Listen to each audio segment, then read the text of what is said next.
Target پہ ہیں کہ ان مسجدوں کو ختم کیا جائے گا۔ خواجہ صاحب کا مزار ٹارگیٹ بنا لیا گیا ہے کہ خواجہ صاحب کے مزار کے ساتھ بھی مقدمہ بازی کی جا رہی ہے۔ میں آپ سے کہنا چاہتا ہوں کہ یہ سلگتے ہوئے مسائل نہیں ہیں، کیا ان مسائل پر آپ کی بیداری ضروری نہیں ہے؟ کیا ان مسائل کو جاننا آپ کے لیے ضروری نہیں ہے؟ آخر جب اتنا بڑا مجمع ہوتا ہے تو آپ کو اگر نہیں بتایا جائے گا تو بتایا کس کو جائے گا؟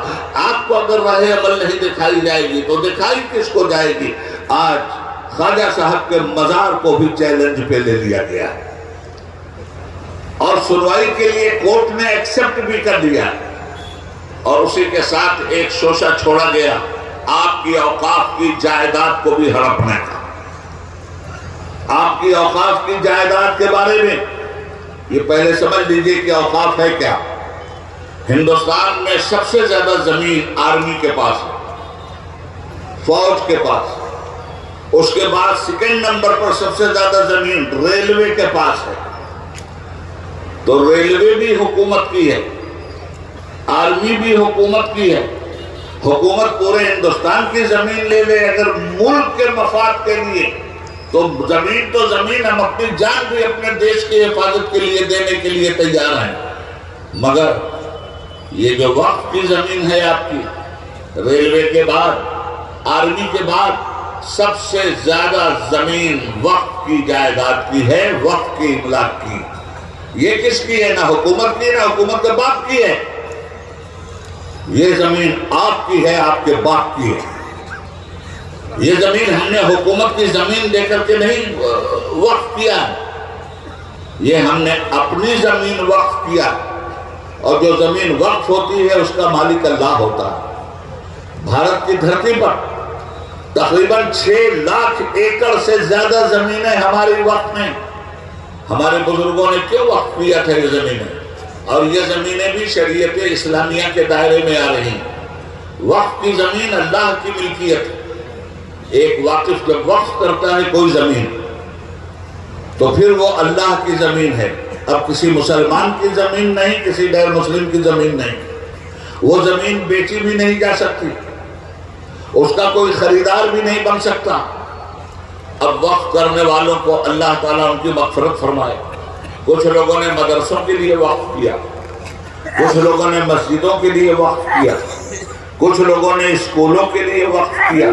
وقف کی جائیداد واقف کی مرضی کے مطابق اس کی دولت کو خرچ کیا جائے گا۔ یہ وقف کی جائیداد پر حکومت کی ناپاک نظر ہے۔ یہ وقف بل، یہ وقف ایکٹ بنا کر ملک آزاد ہوا 15 اگست 1947 کو، ملک کو دستور ملا 26 جنوری 1950 کو، اور 1955 میں پہلی مرتبہ یہ وقف بل آیا، وقف کا قانون بنا۔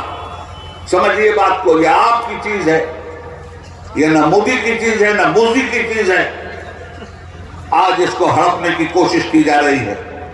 پہلی مرتبہ 1955 میں وقف کا قانون بنا اور وقف کی املاک کے لیے باقاعدہ منسٹری بنی، وقف بورڈ بنے، وقف کونسل بنی، مسلمانوں کے ہاتھ میں یہ ساری چیزیں دی گئیں۔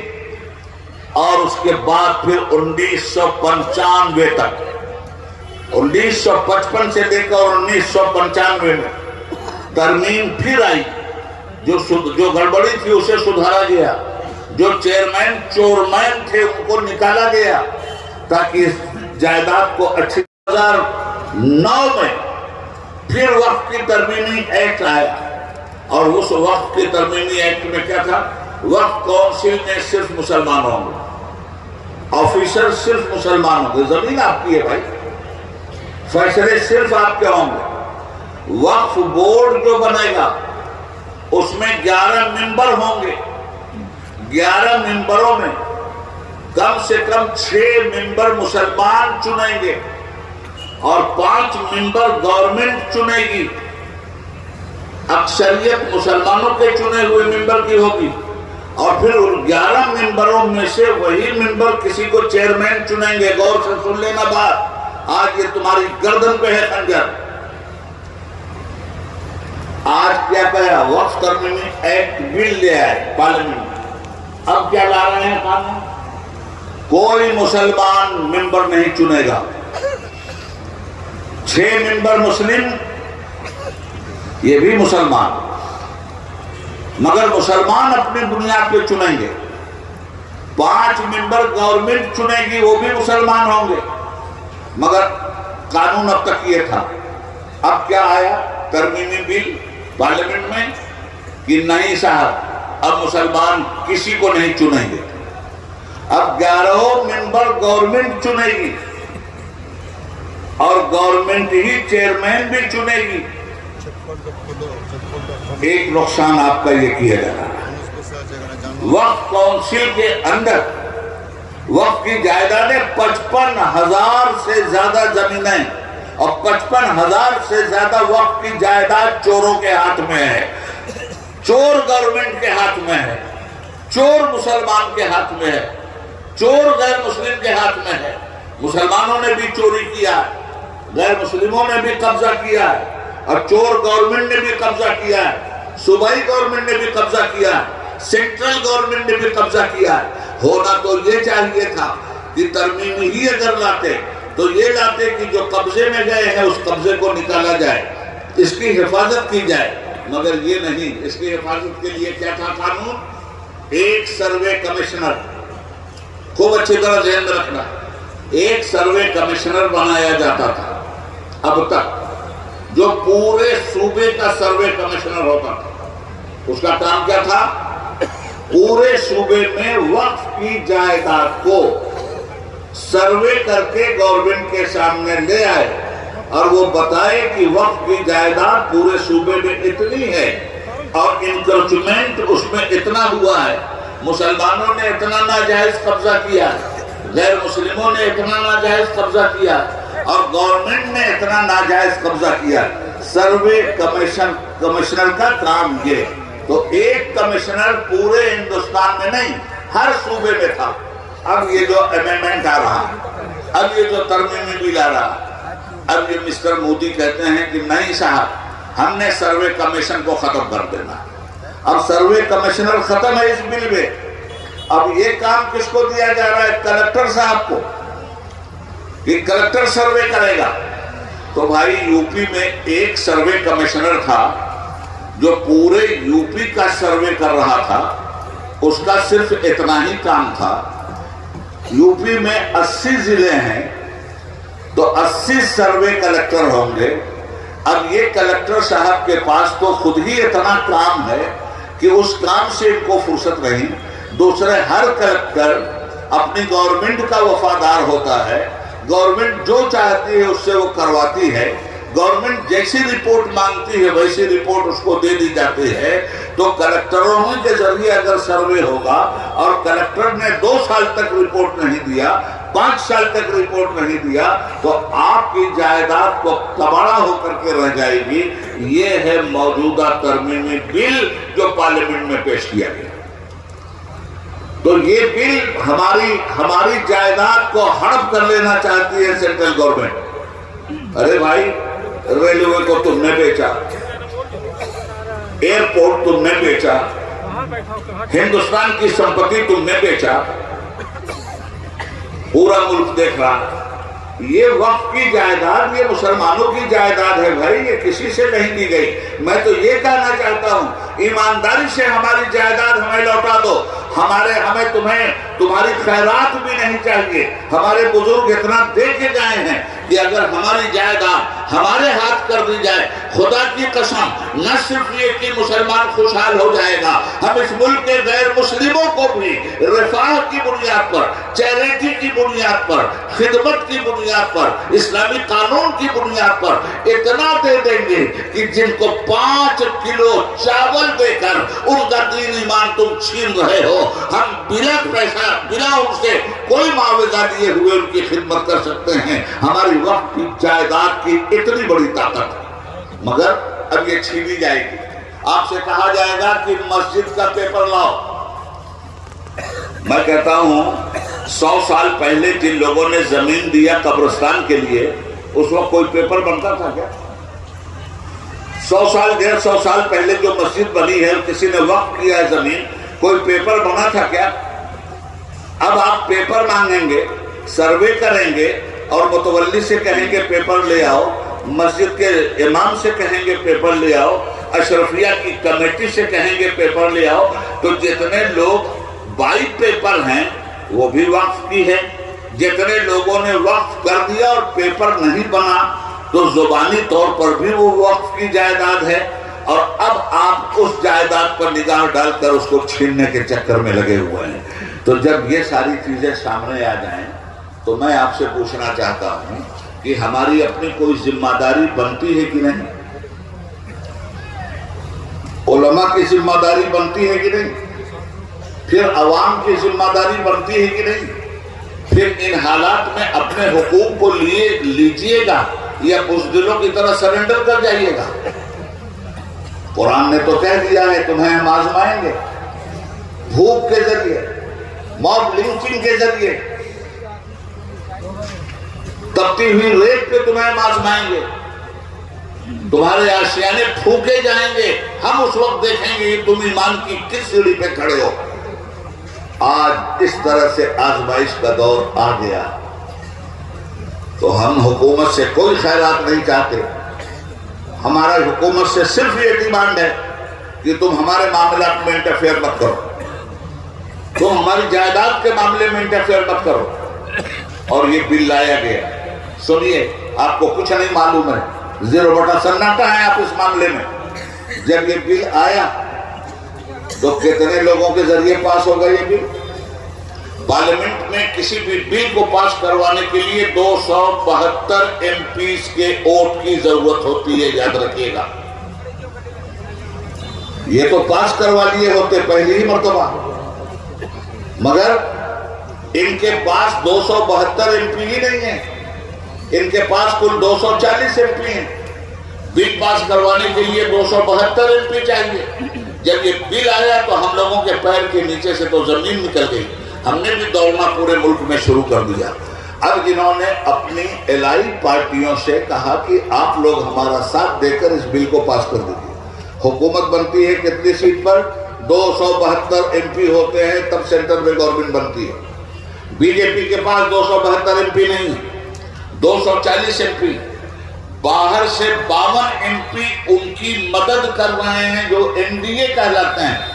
تب یہ گورنمنٹ بیساکھی پہ چل رہی، نتیش کمار کی بیساکھی پہ یہ گورنمنٹ چل رہی، بہار کے چیف منسٹر کی، آندھرا پردیش کے چیف منسٹر مسٹر بابو کی بیساکھی پہ یہ گورنمنٹ چل رہی ہے۔ تو جب یہ گورنمنٹ دوسری بیساکھیوں پہ چلتی، ہم گئے، ہمارا پورا بورڈ گیا، نتیش کے پاس بھی گئے، چندرا بابو نائیڈو کے پاس ہم آندھرا بھی گئے، اور ہم نے ان سے کہا، صاف کہا کہ Chandra Babu Naidu chief minister of Andhra Pradesh, B J P کہتی ہے کہ ہم پاور میں آئے تو مسلمانوں کو ریزرویشن نہیں دیں گے، اور آپ کہتے ہو کہ ہم پاور میں آئے تو مسلمانوں کو ریزرویشن دیں گے۔ آپ نے پاور میں آ کے ثابت بھی کیا، الائز آپ بی جے پی کے بنے ہوئے ہو، اور پاور میں آ کر بی جے پی آپ کے یہاں آ کے بول کی گئی کہ مسلمانوں کو ریزرویشن نہیں دیں گے، اور چندرا بابو نے اعلان کیا کہ ہم مسلمانوں کو ریزرویشن دیں گے، اور وہ پاس ہو گئے۔ چندرا بابو نائیڈو نے کہا کہ ہم ہر مسجد کو 10,000 روپیہ ماہانہ دیں گے، وہ بھی پاس ہو گیا۔ انہوں نے کہا ہم ہر امام کو 10,000 روپیہ ماہانہ دیں گے، انہوں نے کہا ہم ہر مؤذن کو 5,000 روپیہ ماہانہ دیں گے۔ تو چندرا بابو نائیڈو تو اپنے آندھرا پردیش میں اپنی گورنمنٹ میں یہ کارنامہ انجام دے رہے ہیں۔ ہم نے ان سے کہا مسٹر چیف منسٹر، اس بل کی آپ حمایت نہیں کریں گے، اور اگر آپ لوگوں نے اس بل کی حمایت کی اور یہ بل پاس ہو گیا پارلیمنٹ میں اور مسلمانوں کی گردن پر سیاسی تلوار چل گئی، تو پھر یاد رکھیے گا کہ کیلنڈر کی 30 تاریخ آخری تاریخ نہیں ہوتی، اس کے بعد پھر پہلی تاریخ آ جاتی ہے۔ 5 سال کی سیاسی دکان ہے آپ کی، 5 سال کے بعد ہم آپ کے چپے چپے پہ آئیں گے، اور جس طرح مسلمانوں نے جتوایا ہے اسی طرح ہم آپ کی ضمانت بھی ضبط کروائیں گے۔ بڑی سخت باتیں کر کے ہم آئے ہیں، اور انہوں نے پارلیمنٹ میں اپنا بیان دیا، ان کی پارٹی کے لیڈر نے، کہ ہم اس بل کی حمایت نہیں کرتے۔ سمجھ جاؤ، اس کو بیدار کرنا آپ کو بہت ضروری ہے۔ تو جب بل انہوں نے پیش تو کر دیا تھا پاس کروانے کے لیے، مگر جب انہوں نے دیکھا کہ 272 MP نہیں ملیں گے تو چور دروازہ حکومت نے دیکھا اور اسے جوائنٹ پارلیمنٹری کمیٹی کے پاس بھیج دیا۔ کیا ہوتی ہے جوائنٹ پارلیمنٹری کمیٹی؟ JPC۔ ہر پارٹی کے ممبرانوں کو اکٹھا کر کے ایک پارٹی بنا دی جاتی ہے اور اس کے حوالے یہ کر دیا گیا کہ آپ لوگ اس کو دیکھیے کہ ملک کی رائے کیا ہے۔ اب پورے ملک کی رائے تلاش کرنے لگے جوائنٹ پارلیمنٹری کمیٹی۔ وہ لکھنؤ بھی آئی، وہ آگرہ بھی گئی، وہ آسام بھی گئی، ہر جگہ گئی۔ انہوں نے ہم لوگوں سے سگنیچر مارا کہ آپ اس بل کی حمایت کرتے ہو یا مخالفت۔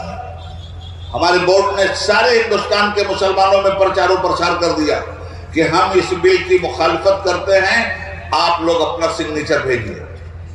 اللہ کے کرم سے 6 کروڑ مسلمانوں کا سگنیچر گیا کہ ہم اس بل کی مخالفت کرتے ہیں۔